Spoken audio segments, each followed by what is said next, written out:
It's the $64,000, $1 million question, whatever, Ryan. And I think that they're going to take George Lombard off the chessboard and they'll talk about anything else. Mm.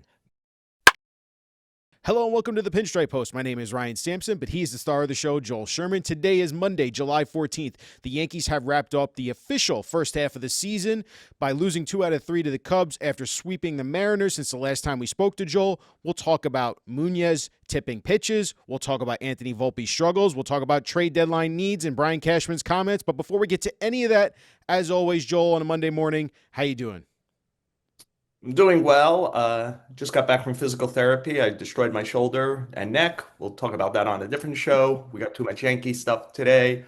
And I'm taking my first day without baseball. I got to do this and a little bit of writing. My oldest friend lives far out in New Jersey. I'm going to drive and see him. I haven't seen him in a while. So I'm taking a non-baseball day to spend with my best friend of about 50 years. So Listen, Joel, I know you're a grinder out there, but please take care of yourself, sir. We need to make sure that we have you here ready to rock and roll every if you see Monday my with head, us.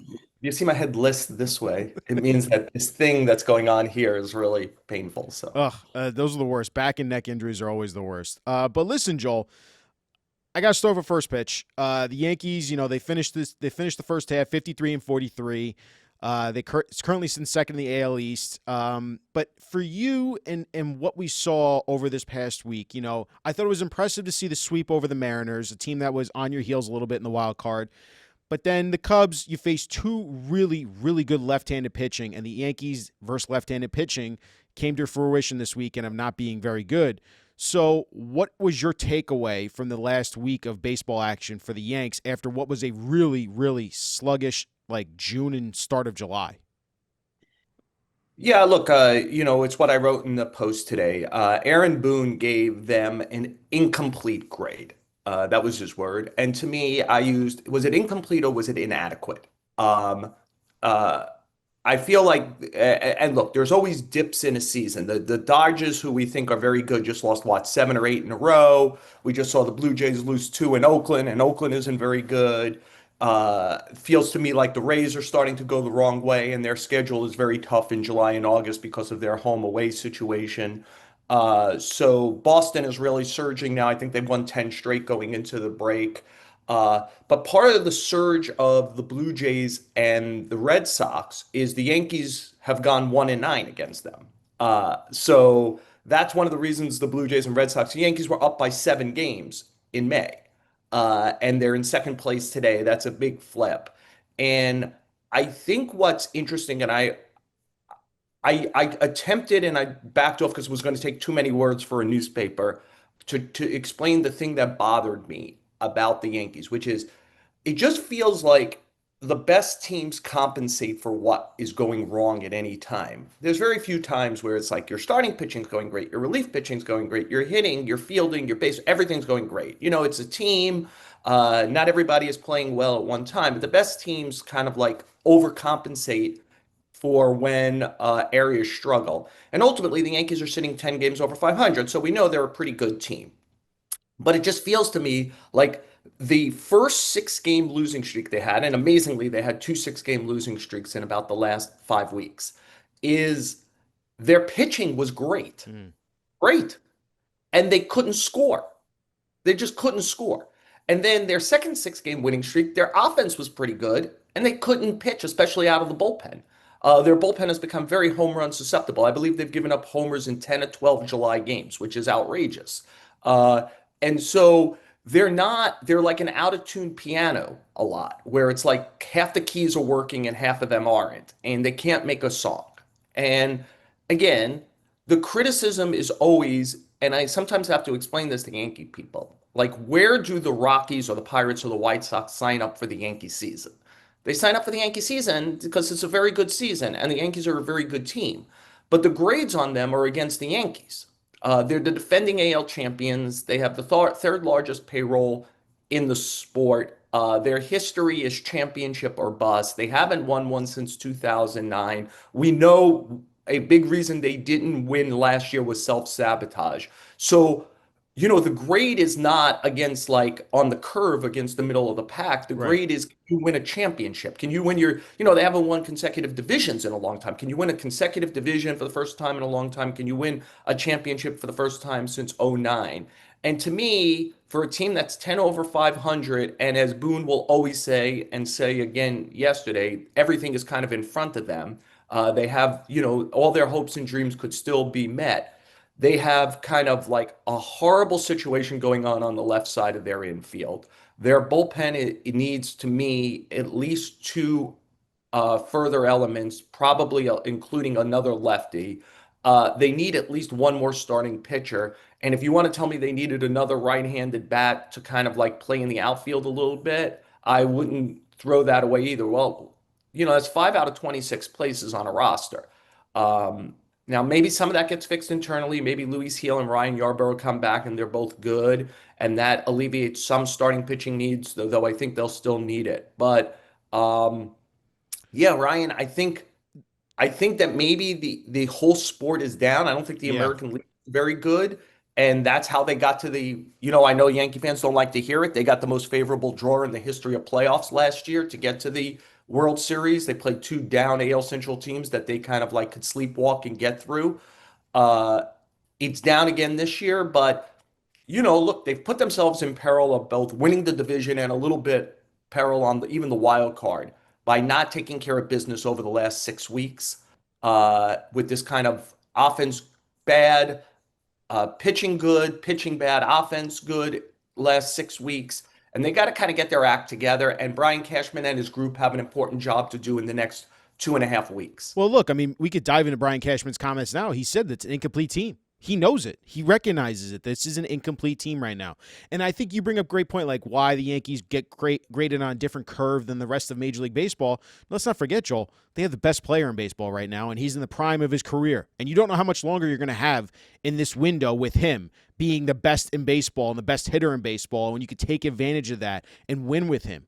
And that's why it's so crucial, because Max Fried is only going to be in his prime in a couple more years. We don't know how that contract will age.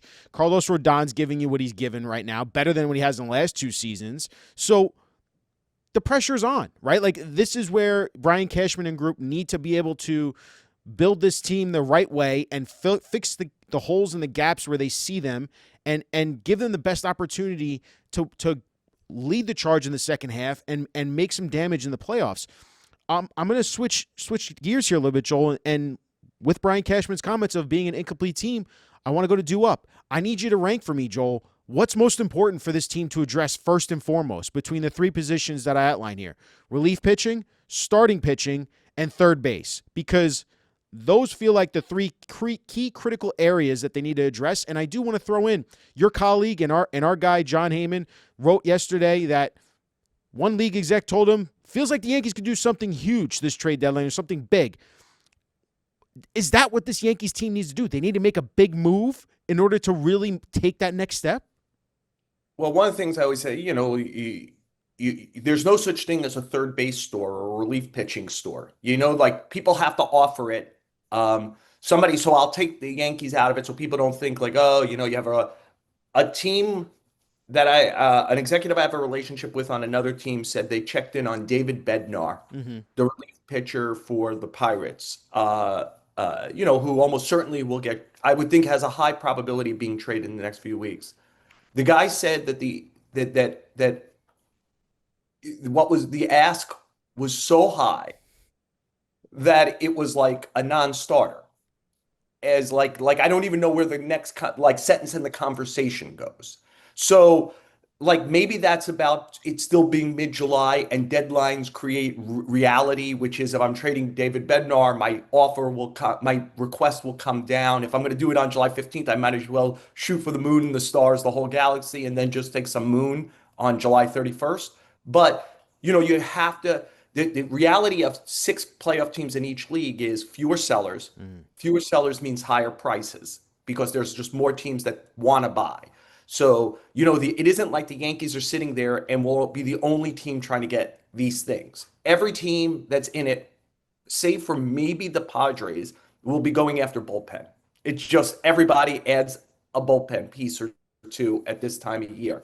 How many good starters get into the market? I'm not positive about that, right? Like if Joe Ryan from Minnesota doesn't get in, and I have some strong doubts he gets in because, again, an executive from another team said the Twins want to try to win right now, and Joe Ryan's value won't change between now and November 1st. Like, obviously, he's more valuable to an acquiring team because you get this playoff race plus two more until he's a free agent. But the Twins could probably feel like they could trade him for 90 or 95% of what he's going to get right now in the offseason. And so why make that trade? So, I'm not sure how good as starting pitchers are going to get out there.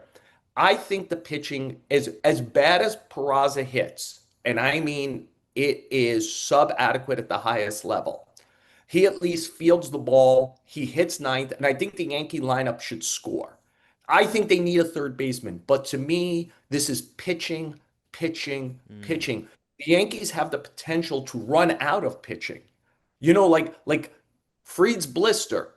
He went on the IL. He's been on the IL 4 times. I don't know if all 4 times, but he had the blister issue in 4 previous years. He went on the IL at the end of the 23 season to get ready for the playoffs. Well, it's a long way between here and the playoffs. The Yankees need him just to get to the playoffs to try to win the division. So what's that? Will Warren, who I give a lot of credit to, like if I would have told you on March 27th, opening day, Will Warren's going to be tied for the major league lead in starts at the All-Star break, you would probably think the Yankees were in a disaster. Yeah. Now, one of the reasons they're not in a disaster is Will Warren has generally kept them in the games he has started. I think they have a winning record in the games he started. He was the eighth starter when the spring opened, and he's kind of held his own, but he's going into uncharted territory here. Like he's never pitched this long or this much in a season, and that's coming up. Rodon has an injury history. Maybe he's Zach Wheeler. Maybe on the back end of his career, he's going to figure out how to be durable. He was durable last year. He's been durable this year. Maybe he's that guy who's getting it as it goes along. But and Hill is out there, Yarborough's out there. But who's Yarborough? Who's Hill? Like you will all feel more comfortable with the Yankees if Hill backs up a good year with a good year. But he hasn't done that yet. And Yarborough, was that a parlor trick or real? So like Mm. I think in the best possible world they'd get two starters. But I just talked about a market where I'm not sure there's going to be a lot of starting pitching available. So I think they've got to come down with one. I think they've got to come down with one who they believe would start a playoff game. And I think that those kind of guys will be available and very, very tough to acquire. And I think they need two relievers who are more reliable than the stuff they have now. We saw the Ian Hamilton game yesterday, which is he hasn't been in leverage for about 2 weeks and pitched great. They threw him into leverage and he gave up the losing home run. And so I'm not sure you could trust him in leverage. Weaver looks a little better these last few outings. Devin Williams looks really good Yep.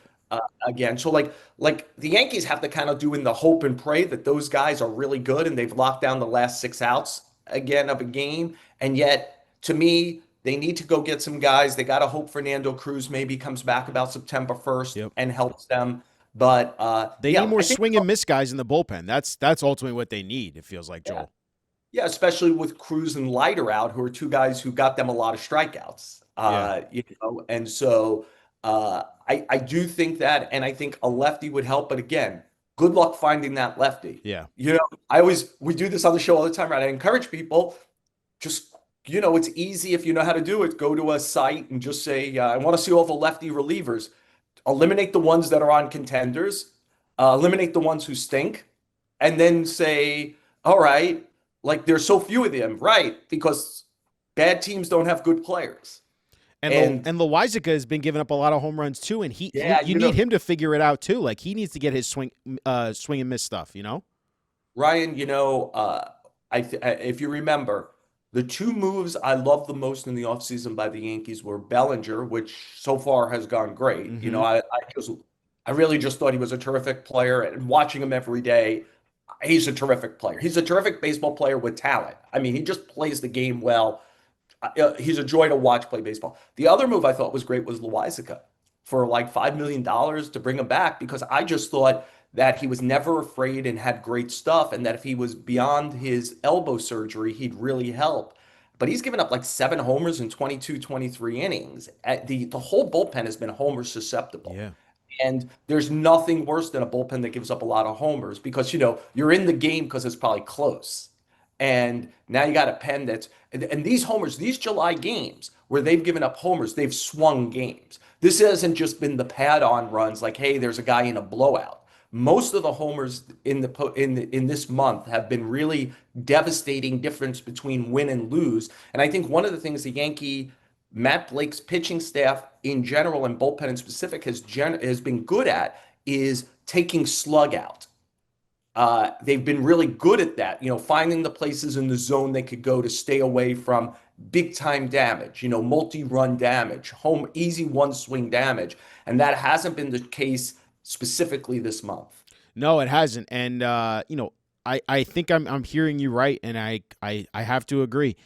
The relief pitching and the starters, it feels like you need to address that first and foremost before you even think about getting another bat here, because it can wear out. And that was my sense, Joel, going into the All-Star break here, is if the Yankees felt like they were tired and like they needed this break here these couple of days. Like, besides the guys who are going to the All-Star game, they need this break because the bullpen has been taxed, which is why it was important that a guy like Carlos Rodon went 8 innings on Friday night against the Cubs, because the Yankees bullpen needed a break.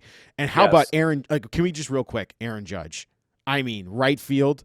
He makes 3 spectacular plays in the outfield. It was insane. That game Friday night was a lot of fun if you're a Yankees fan watching that one. But Aaron Judge was incredible defensively in right field that game. Over 20,000 people have played Major League Baseball, Ryan, and I think we're probably watching one of the 50 best at it. It's hard in your time to recognize like greatness. It's easier to say Babe Ruth was great than to kind of like maybe in the moment appreciate just how brilliant a player you're watching on a regular basis. And I'll tell you something. I had a conversation with Aaron Boone yesterday on a project I'm working on that will be out probably online later today and maybe in the newspaper tomorrow. So I don't want to overtip it. I've been doing something on Judge, and all I'll say is he's getting close to a very, very exclusive club that I'm not sure people recognize he's right on the brink of. And I was talking to Boone about it, and he said to me, I know nobody is really listening when I say it, but he goes, I don't even know how to quantify this. He goes, I don't think he's been locked in all year. He said, like, there's things, and he knows it. He'll go, there'll be like these little, he said, in Toronto, he said, the swing was really locked in. And he said, but generally, he's doing this without being that place where I've seen him be, where it feels like he's literally going to hit a home run every at bat when he's totally locked in. He said, I don't know how to explain it to people. He's hitting 350 with 35 homers at the break, and I don't think his swing is locked in. And I'm like, all right, I guess you have expert eyes. I don't, he confides in you, not in me. But I mean, think about that, which is, he said, this hasn't been the locked in 62 homer kind of season. He said he's doing this without his A swing all the time. Yeah, I mean, So, and he's got what, 30, remarkable. 35 home runs, right? So I mean, like, he's on pace right now, Joel, to have another 60 home run season. It's incredible. Yeah. The other thing I wanted to real quick before we wrap up the trade deadline part here. You asked last week, Ryan, go find a third baseman in the third baseman, market, and go find someone there. And I've been thinking about it, and I wanted to throw a name at you, and you're gonna be like, Ryan, you're out of your mind. But I take what John said, and like the Yankees could do something big here at the deadline. One executive said that. And I want to throw this name at you and see if this would even be a possibility, because this team is currently not in the race. I mean, they're 4.5 back in the wild card. Jose Ramirez is not being traded. Why? Well, he keeps signing undervalued. He's a 10-5 guy who keeps signing undervalued contracts because he doesn't want to leave Cleveland. Really? Come to New York, man. He'd be a star. He'd be perfect. I think that he likes Cleveland because he doesn't want to be a star. He's a guy who I've approached a couple of times to try to talk. He does not want any part of big market. And by the way, if he was available, there'd be like a line of 15, and why would the Yankees get him? Well, I mean, it's not about why would the Yankees get him. It'd just be like that'd be the. Yeah, big I don't move. think. I think go look at the contracts he signed. Go look at the extension he just signed. Like it's one thing the first contract he signed, which was like an Ozzy Albies contract before he was fully Jose Ramirez. He's a Hall of Famer. Yeah. Go look at the top five, six AL MVP finishes over the last 7, 8 years. This guy is like Eddie Murray. He finishes in the top five, six over and over and over again. And he's a gifted two-way player. He's a switch hitter. He plays well under pressure. Like, yeah, he if he wanted it, he could have left and gotten a lot of money. He signed another really go Seven look at his years, I'm contract. looking at it. 7 years, 141 million. That's what he's in the midst of making right now. Next Right. next 3 years, he has 3 years left on his deal after I this mean, year. we're talking about Kyle Tucker making 400 or 500 million dollars. How much Yeah, of a better baseball player is Jose Ramirez than Kyle Tucker? yeah, I know. I You know, just like if he wanted to go out on the market, he could have killed it. He decided, like the Guardians essentially said to him, "This is what we're willing to do. We know you love it here. They said it was a stretch for them, and he said, done. And he's staying, and he's a 10-5 guy, and he ain't leaving. gotcha. Well, the last thing And for I'm the sure he has a whole no trade in that anyway. yeah. So the last thing about the trade deadline stuff too is, Joel, I noticed what you had written. I believe it was on Saturday about what's your approach here for the Yankees and what pieces you're willing to part with if you're going to make a big move or try to make some splashes here at the deadline. Spencer Jones has been lighting it up at AAA. Obviously, George Lombard, one for two in the future prospects game, had a double. What is your sense on what the Yankees are willing to part with here and how aggressive they'll be at the deadline?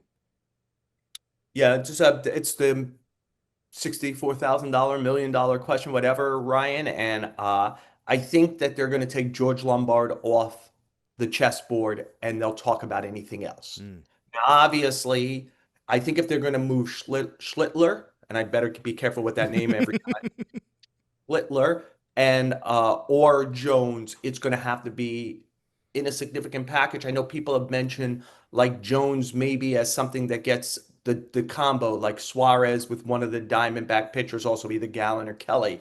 And I'm like, I never say never to anything because the Yankees have an internal understanding of who they think Spencer Jones is, but I find it hard to believe the Yankees would move Schlittler or Jones for rental players. And all of those guys are rentals. They're all free agents at the end of the year. So I think they have to, if those guys are going to be in it, I would suspect it's going to be controllable guys.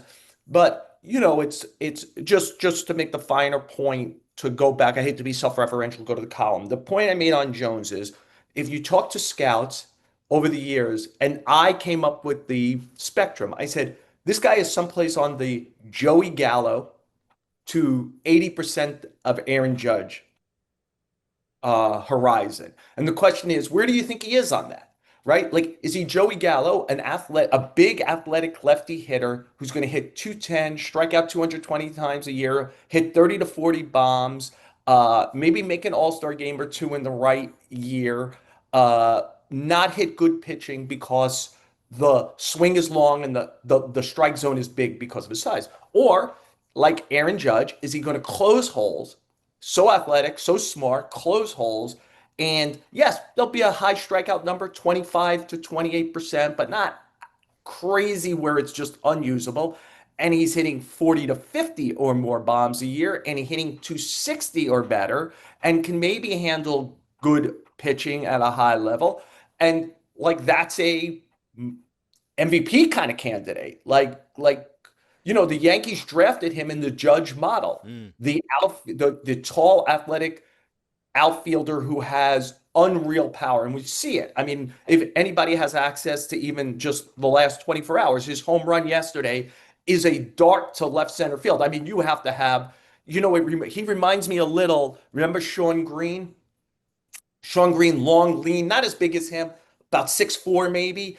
And Sean Green had that ability to like titleist the ball to left center field with that like swing. And sometimes when you see these clips of Jones, it kind of reminds me of that a little bit. Somebody made a offensive Kyle Stowers analogy to me. And it's like, well, Kyle Stowers going to the All-Star game. He hit two more bombs yesterday. Actually had a three-homer game the other day. Uh, you know, so yeah, like if it's that, the Orioles traded Kyle Stowers last year.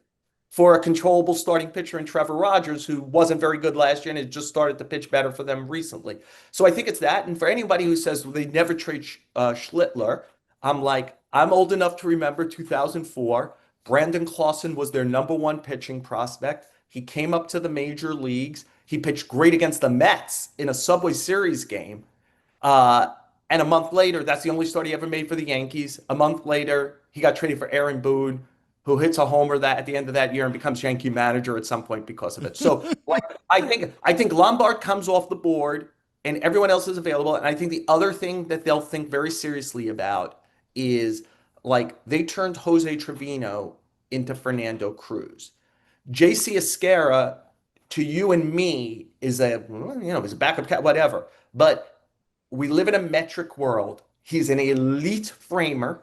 The ball comes off his bat hard with a hard swing. And there's probably 10 teams out there that think he's a starting catcher.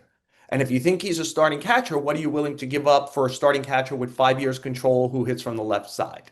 So I think he could be in play. Does Trent Grisham? I'm not sure because he's hobbling around again. If you could trade him, but like in that idea of, you know, Bellinger could play center field. I guess Judge or Dominguez could play center field. I guess you could acquire then, if you take Grisham out, a right-hand hitter who plays some center field. Lane Thomas has plantar fasciitis right now, but someone like Lane Thomas, somebody from Cleveland who I think will be available, kind of situation. So I think there's that. I think that they'll be. Remember, last offseason, they used Nestor Cortez and Yep. Trevino to get something. Yep. So I don't think their major league roster is off limits. Somebody said to me, uh, I talked to a bunch of scouts last week. They said, do I think Will Warren will be traded? No, but I think the Yankees will listen as long as they're getting a starting pitcher in the trade and then a starting pitcher someplace else. Would they listen on Jason Dominguez? I think they'd listen on Jason Dominguez. The scout said, but he said, not for a rental. He said the Yankees are going to listen on a bunch and take George Lombard off the chessboard. So I don't know if that was a lot. I'm sorry I kind of rambled there, but like I think the Yankees are going to be kind of fully flexible and say, hey, here's how we line up like Group A. We could acquire Charlie Morton, Cabrian Hayes, and Danny Colombe if we do this in three separate trades with, you know, Pittsburgh, Baltimore, and whoever I said there, the Twins. Uh, Group C is this group of prospects have to go, and we could mix and match. Like last year, they made one big trade for Jazz Chisholm and two smaller trades for relief pitchers. Is that the kind of a one they have? Do they make two big ones, Rizzo and Gallo? Do they put a lot of effort into getting a relief pitcher, Zach Britton trade? So the Yankees, we have a lot of history with Brian Cashman. He's done it a lot of different ways. The one thing I think we're consistent about in almost every year, but not every, if you go look at the history, but almost every year the Yankees are a contending team that has needs. Brian Cashman and his group are very aggressive and make multiple trades. So I'd be surprised if they don't find a way to make multiple trades between now and 6 p.m. on July 31st. Yep, it's great stuff, Joel. And I appreciate all the reporting and the news and insights there. We're Yankees fans are on their edge of the seat, waiting to see how Cashman can address these holes that we're talking about here. I do want to ask you, Joel, about Anthony Volpe real quick before we get to Joel's notebook. He had two more really tough plays yesterday in terms of what he did. Jazz throws the ball to second for the turn the double play. He lobs the ball over to first. Swanson gets there first save. That leaves Will Warren in later. And this is the second inning. Will Warren has to throw more pitches now to get out of the jam. That causes him to have a shorter outing, which causes the bullpen to come and throw more pitches for him. And then later in the game, which a ball he probably could have charged in a chopper to short, he sits back and we don't get the out. And again, the inning extends. Pitcher needs to get more pitches now. So Aaron Boone is going to defend him. I understand because that's Aaron Boone's stance. He has to be the de facto, I'm going to hold my stance on Anthony Volpe and defend my player and my guy. I just want to understand, Joel, why Boone, Cashman last week, And other Yankees, it feels like officials are on this such strong stance on Anthony Volpe as our starting shortstop because we say so and we believe in him. I've seen enough, and I think a lot of other people have seen enough where he's not a very good player. In fact, he's below average in all aspects of his game. And I mean that offensively and defensively. And he's in his head clearly, and it's carrying over into the defensive part of his game. When do you start saying as an organization, we have a real issue here at shortstop? And while we're all trying to play it's all good by us, like we're fine, we believe in the player, we'll play this front with everyone in the media. I'm calling BS on this where you got to be real here. This guy's killing you. He is literally killing your team. So there's a lot there. So let's start with, it's very hard for them to say, the Yankees are a never say anything negative publicly team. I think that they really turned the page on anything, not only when George passed, but once they got rid of Girardi, the emphasis, Aaron Boone is the un-Girardi. Like that was the idea, somebody who connected with players. And Girardi had really, I think, lost his clubhouse. I think once you lose Brett Gardner and CC Sabathia back then, you're done. Like they were the sergeant of arms at the clubhouse. I thought Girardi had lost the group, and and I think that Boone understands he got his job as the anti-Girardi, so he's going to stay the anti-Girardi. And I think it's kind of in his nature. And look, I let's say that the Yankees people are telling the truth, and they have a spot that I'll call a blind spot, or maybe we have the blind spot thing. They told me for multiple years that Gleyber Torres could play shortstop. I'm watching it and I'm saying Gleyber Torres cannot play shortstop. Nope. They were telling me Gary Sanchez could catch, and I was like, not for a championship team. He can't. He can't. And so like at some point, they're looking at stuff that feels like I'm not looking at. And maybe they're paid a lot of money. Maybe they're right and I'm wrong. They don't have enough. Like right now, there's no sense in turning on Volpe. They just don't have another option. The option was Peraza.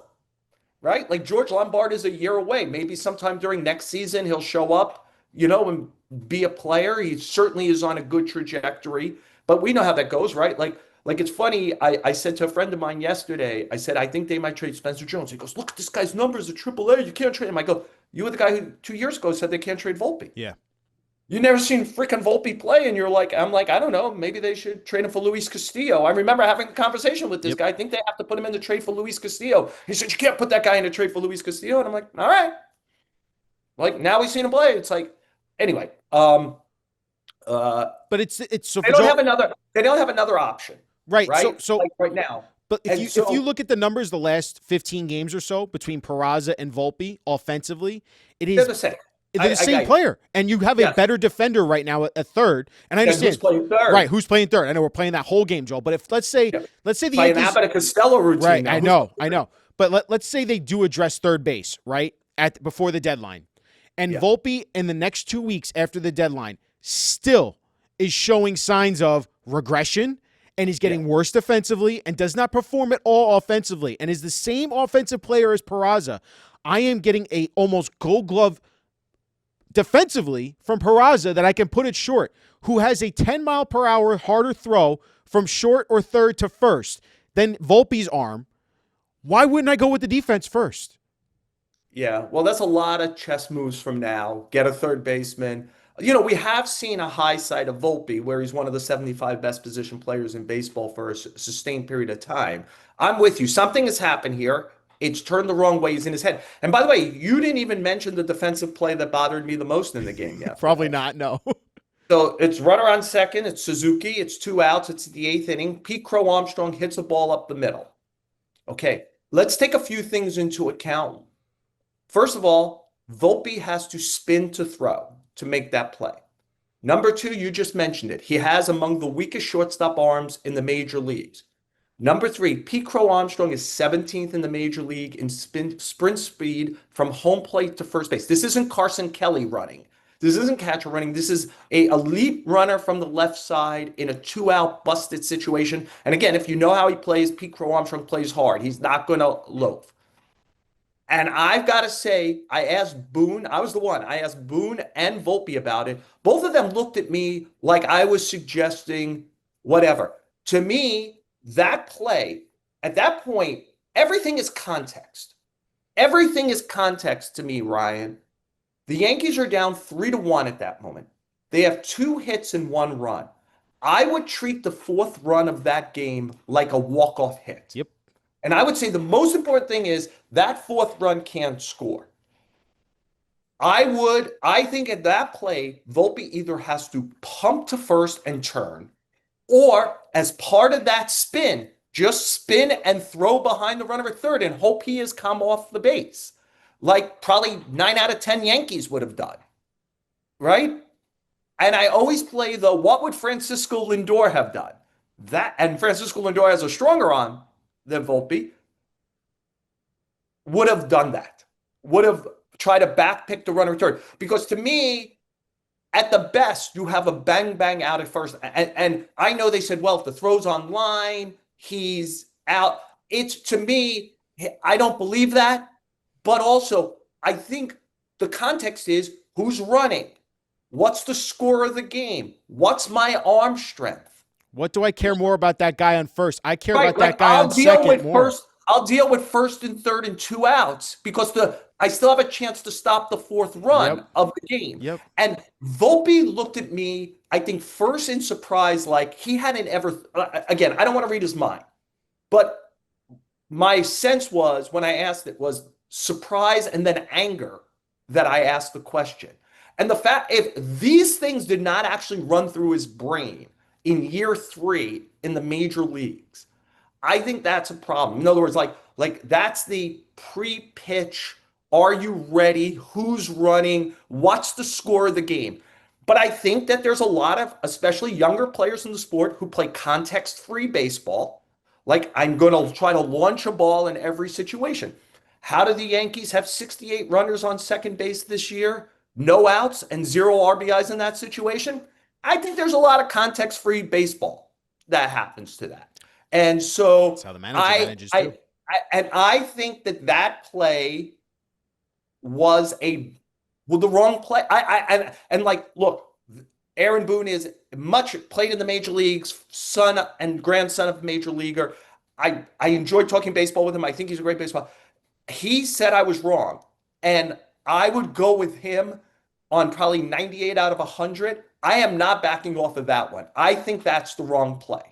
I absolutely think it's the wrong play because I think you have to treat that runner at second base like the walk-off runner. Yeah. And I'll tell you the other one that kind of got me yesterday was Goldschmidt who is an excellent baseball player, did not react quickly to the idea that the guy could be coming home. Because if he does, I think the guy is out. I agree. If he reacts quickly, Jazz does not stretch at second base to create the easy force out when Swanson beats him on the soft hop, where he waits for the extra hop. Boone brought up both of those. I know.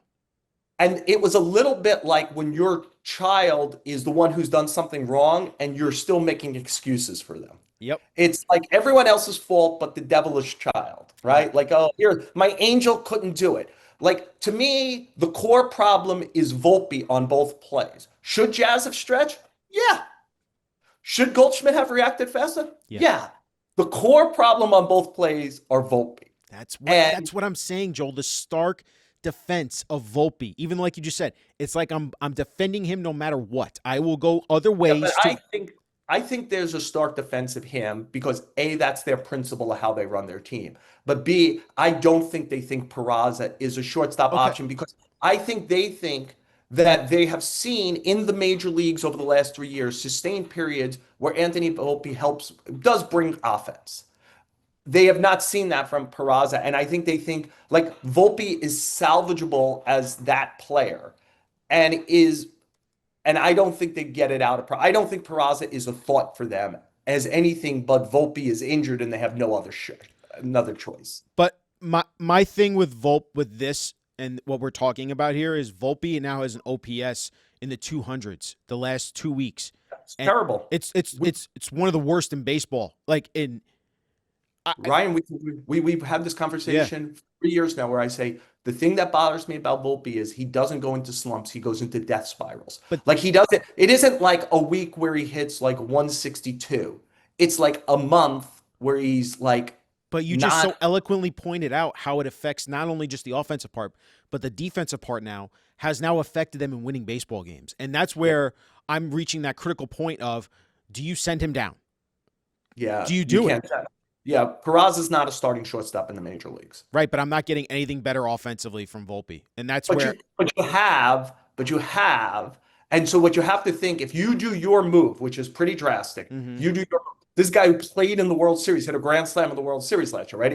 If you do your move, you talk about a guy who has lost some confidence here. Uh, look, maybe it's the Francisco Alvarez move. You decide, hey, it's time for him to go down. If George Lombard was ready, I'd say sure, right. but not for Oswald Peraza, who I think also has a pretty strong chance of not being a Yankee at 6:01 p.m. on July 31st. I hear So you. so if you do something short term here, Peraza is likely a guy who comes off the roster. So I think you have to see the smoke clear. What I would find more interesting is, are the Yankees saying one thing, and could they add a shortstop? Like we're talking third base and this, where ultimately they get somebody who um, is a shortstop. It's a question worth asking. Not saying you, but I'm saying it's a question in our fandom and what we think about. For me, I think about it, and it wouldn't shock me, it wouldn't surprise me, just because, like you said, are they saying one thing, but really they're thinking in the back of their minds they know the answer to this question already, and they know they have to address it. It's just Yep. it's a fascinating discussion, Joel. I know it's not going anywhere anytime soon, but we're all gonna be really paying attention these next 2 weeks after the deadline, after the All-Star break, where what is Anthony Volpe going to give to you, and can he somehow get out of this incredibly bad slump right now? Time for Joel's notebook. You had brought this up to me prior to the show. We got some video to show, but listen, the Yankees were on Munoz last week, the closer for the Mariners, and they put together a rally of all year long, their best rally all year in the ninth inning. And they clearly, Joel, had his pitches. He was either tipping them or they knew what was coming, but you saw the signs at second base, guys like Cody Bellinger, Ben Rice, and others making this waving hand signal at second base to the batter right before the pitch, and they almost always were spitting on the slider, fastball they were on. So, Joel, you had seen something prior, and I'll toss it to you here. What did you make of that, and what the Yankees have been able to do in getting the tipping of pitches? So I was at a day game on June 19th, Angels and the Yankees, and Aaron Judge is on second base, and Hector Neris is pitching. And I see him do this arm wave. Here, we got it here. We're showing it to folks. Uh, Neris threw four pitches. Two of them were splitters. Judge waves his arm as like that circular thing twice. He also did it, and Neris stepped off and took a look at him, and because he clearly knew something was up, because like Stanton spit on a couple of splitters in the count. And I turned to Greg Joyce, and I think Mark Sanchez was there, our colleagues at the Post, and I said, "Judge is signaling. He's got the pitches." I said, "It's blatant." I said, but he's clearly signaling to him." But it was one batter, and it's like things happen, and I never thought about it again. And then I saw this, and I was like, "Oh, I've seen this before." So I went, and I hate to go all John Boy here. This is his world, and I'm a junior contestant here. But just because I had seen it previously, I went to somebody with the Yankees, and I said, "If I tell you what I think is going on, would you tell me if I'm right?" And they kind of went, "Okay." And I said, because what I compared it to is, you're a fan of the movie Rounders? Yes. So it's the Oreo cookies with the John Malkovich Mm-hmm. character. It's so blatant, Mm-hmm. and he gives away the tell. In other words, like the Mikey D character, the Johnny Damon character says, like makes it obvious that he has his tell. The Yankees are so obvious that the other team has to. It's not subtle. It's not like, usually if you get the sign at second base, you'll do something like lean one way, fastball, lean the other way. If you think it's a breaking ball, touch your belt buckle, do something subtle that might look this is obscene, right? Like this is like everyone could see what you're doing, right? And so I said, they're getting it. Judge isn't seeing it, right? Because it's a splitter. either the first base coach is seeing it, right? Or a runner on first base is seeing it. And they're giving a signal, and there's not enough time to be subtle Right. and do something like touch your belt buckle or lean this way. You're seeing it, and then you as quickly have to do this for the hitter because the pitcher is now coming. So you can't the hitter isn't going to see something subtle, but he is going to see a big hand motion. And I think that's what it was. And look, I think within the context of the game, like beyond the fact that they're giving it away, I think it happens all the time. I just think it's subtler. Like everyone is drilling down on every other team in live action and on film. For sure. And they're looking for it. And this isn't like trash can banging or something. No. This is the history of the game. If you can't disguise your pitch, if you're showing it in your glove, you got a wide glove, or you're showing it because you take your hand out quick, or you're showing it because you dip your shoulder on a certain pitch, like this is code breaking and going on. I had never seen something so like again on that game on June 19th, which is like a month ago now.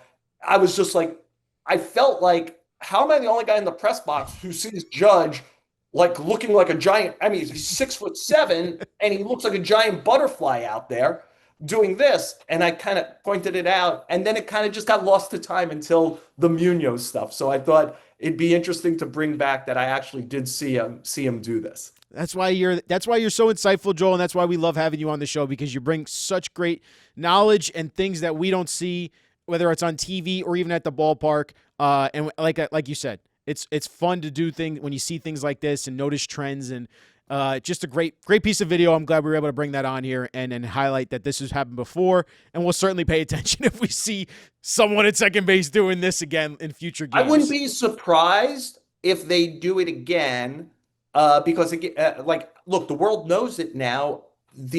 And I just wonder, does the other team react by hitting somebody, or like what? And I would argue, close up your stuff, Yeah. like tidy up your stuff.